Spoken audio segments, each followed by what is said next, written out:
ಅಯ್ಯತ್ತಗಡೆ ನೀನು ಇಷ್ಟಿಗೆ ಮುಗಿದೋಯ್ತು ಅಂದರೆ ಇನ್ನೂ ಜೀವನ ಜಾಸ್ತಿ ಇದೆ, ಇನ್ನೂ ನೋಡೋದು ಜಾಸ್ತಿ ಇದೆ ಮಗು. ತಗಡೆ ಅವ್ರ ಕೆಲಸದಲ್ಲಿ ಅವರಿದ್ದಾರೆ. ಕೆಲಸ ಇಲ್ದೇ ಇರೋ ನಾನೊಬ್ನೇ ಅನ್ಕೊಂಡೆ, ನೀನ್ ಸಿಕ್ಕಿದೆ. ಇಷ್ಟರಲ್ಲೇ ನೀನು ಆಟ ಆಡ್ಬಿಟ್ರೆ ಇನ್ನೂ ಆಡೋದು ಜಾಸ್ತಿ ಇದೆ. ತಗಡೆ ಇಷ್ಟರಲ್ಲೇ ತೋರಿಸ್ಬೇಕಂದ್ರೆ ಬಾಸ್ ಒಳಗಡೆ ಇದಾರಂದ್ರೆ ಅವ್ರ ಅಭಿಮಾನಿಗಳು ಈಚೆಗಡೆ ಆರಾಧನೆ ಮಾಡ್ತಾರೆ. ಲೋಫಾರ್ ನನ್ನ ಮಕ್ಕಳ ಟೆಕ್ನಾಲಜಿನ ಪಾಸಿಟಿವ್ ಆಗಿ ಯೂಸ್ ಮಾಡ್ರಿ, ನೆಗೆಟಿವ್ ಆಗಿ ಯೂಸ್ ಮಾಡಬೇಡ್ರಿ. ರಿಲೀಸ್ಗೆ ಇನ್ನ ಹೆಚ್ಚು ಕಮ್ಮಿ ಒಂದು 30 ಕುರಿ 40 ಕುರಿ ಆಗ್ಬೋದು, 50 ಆಗ್ಬೋದು. ಮಾಡೇ ಮಾಡ್ತೀವಿ, ಚೆನ್ನಾಗಿ ಮಾಡ್ತೀವಿ.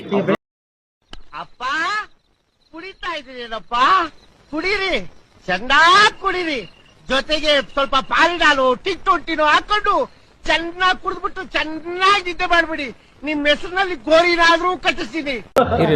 ಕ್ರಾಂತಿಗೆ ಹೊಡೆದಿದ್ದೀರಿ, ಕಟರಾಗ ಹೊಡೆದಿದ್ದೀರಿ, ಡಿವಿಲ್ಗೆ ಹೊಡೆದಿದ್ದೀರಿ. ನೆಕ್ಸ್ಟ್ ಫಿಲಮ್ ನಮ್ಮ ಬಾಸ್ ಎಲ್ಲ ಫಿಲಮ್ಗೂ ಇದೇ ತರ ಕುರಿಗಳು ಹೊಡಿತೀರಿ, ಇದೇ ತರ ಹಬ್ಬ ಮಾಡ್ತೀರ. ಜೈ ಡಿ ಬಾಸ್. ನೀವೆಲ್ಲ ಸಂತೋಷದಲ್ಲಿದ್ದೀರಿ, ಆದ್ರೆ ನಾನ್ ಸಂತೋಷದಲ್ಲಿ ಇಲ್ಲ. ಬಾಸು ಅಲ್ಲ ಒಂದ್ ನಿಮಿಷ. ಬಾಸ್ ಇವತ್ತು ಒಳಗಡೆ ಇರ್ಬೋದು. ಆತನ ಅಭಿಮಾನಿಗಳು ಕೋಟಿ 6 ಕೋಟಿ ಜನ ಇರೋದು. ಅಲ್ಲ ತಗಡೆ ನಾವೆಲ್ಲ ಮಾಡೋದು ಏನೇ ತಗಡೆ ನಾವೆಲ್ಲ ಬೇಕು ಮಾಡೋದು. ಒಂದ್ ನಿಮಿಷ ಹಿಂದೆ ಯಾರೋ ಅದು ಹಿಂದ್ಗಡೆ ಸೈಲೆಂಟ್ ಆಗಿರಪ್ಪ. ಒಂದ್ ನಿಮಿಷ. ನಮ್ಮ ಬಾಸು ಒಳಗಡೆ ಇರ್ಬೋದು ಅಷ್ಟೇ, ಯಾವತ್ತೂ ಅಷ್ಟೇ ಒಳಗಡೆ ಇರೋದಲ್ಲ. ಕೋಟಿ ಜನ ಇರೋದು.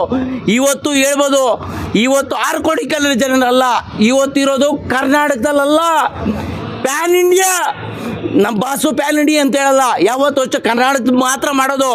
ನಮ್ಮ ಬಾಸ್ ನೋಡೋದು ಜನಗಳು ಇಡೀ ಇಂಡಿಯಾ. ಅಯ್ಯೋ, ಈ ನನ್ ಮಕ್ಳು ಮತ್ತೆ ಶುರು ಮಾಡಿದ್ರಯ್ಯ. ದೇವರು ಒಳಗಡೆ ಇದೆ, ಪಲ್ಲಕ್ಕಿಲಿಲ್ಲ ಅಷ್ಟೇ. ದೇವ್ಗುಡಿ ಇಚ್ಛೆ ಐತೆ, ಪಲ್ಲಕ್ಕಿಲಿಲ್ಲ. ದೇವ್ರು ಯಾವಾಗಿದ್ರು ಮನ್ಸಲ್ಲಿರುತ್ತೆ. ತಗಡೆ ನೀನ್ ನೋಡ್ಕೋ. ಈ ನನ್ನ ಮಕ್ಕಳಿಗೆ ತಿಂದ್ಬಿಟ್ಟು ಮನೇಲಿ ಬೇರೆ ಏನ್ ಕೆಲಸ ಇರಲ್ಲ, ಇಲ್ಲಿ ಬಂದು ನಿಂತ್ಕೊಂಡು ಹೋಗೋ ಬರೋರ್ನೆಲ್ಲ ತರಲೆ ಮಾಡ್ಕೊಂಡು ಪೋಸ್ ಕೊಡ್ತಿರ್ತಾರೆ ಬಡ್ಡಿ ಮಕ್ಕಳು. ಅಣ್ಣ ನಮ್ಮ ಬಾಸ್ದು ಅಜ್ಜ ಇದ್ರೆ ಕರ್ನಾಟಕದಲ್ಲಿ 100 ಅಜ್ಜ, ಇಡೀ ಟೋಟಲ್ ಇಂಡಿಯಾ ಟೋಟಲ್ ಎಲ್ಲಕ್ಕಿರೋ ನಮ್ಮ ಬಾಸ್ ಅಜ್ಜ ಇಕ್ಕಿರೋ ಅಂದ್ರೆ ಟೋಟಲ್ ಎಲ್ಲ ನಮ್ಮನ್ನು ಡೂಸ್ತೆ.